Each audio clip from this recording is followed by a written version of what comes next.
በወሊድ ጊዜ ደም ያስፈልጋታል። በመኪና አደጋና በሌሎችም አደጋዎች ደም የሚፈልጉ ሰዎች ብዙ ናቸው። በካንሰርና በሌሎችም ህመሞች ሳቢያ እንደተወለዱ ደም የሚፈልጉ ህፃናት የእርሶን የደም ልገሳ ይፈልጋሉ። ከፍተኛ ቀዶ ህክምና የሚደረግላቸው ሰዎችም ደም ያስፈልጋቸዋል። ቋሚ በጎ ፈቃደኛ ደም ለጋሽ ነኝ።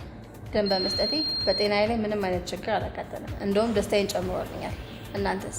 ደም ልገሳ የዘር፣ የጾታ፣ የትምህርትና የሃይማኖት ልዩነት የማይፈልግ የሁሉንም ተሳትፎ የሚጠይቅ ሰብአዊ አገልግሎት ነው። ስለዚህ በቋሚነት ደም ለግሳለሁ። ይህን በማድረጌ በጣም ደስተኛ ነኝ። እርሶስ? እኔና እናንተ በበጎ ፈቃደኝነት የምንለግሰው ደም የወገኖቻችንን ህይወት ይታደጋል። ኑ ደም እንለግስ፣ የሰዎችን ህይወት እናድን። እኔ ደም ለግሼ አንድ ስሙት ያለችን እናት ከመሞት አድኛለሁ። እርሶስ? እድሜው እስከ 17 ዓመት በላይ ነው? 50 ኪሎ ይመዝናሉ? እንግዲህ እርሶ የአንድ ሴት ማስረፍ ይችላል። ደሜን ለወገኔ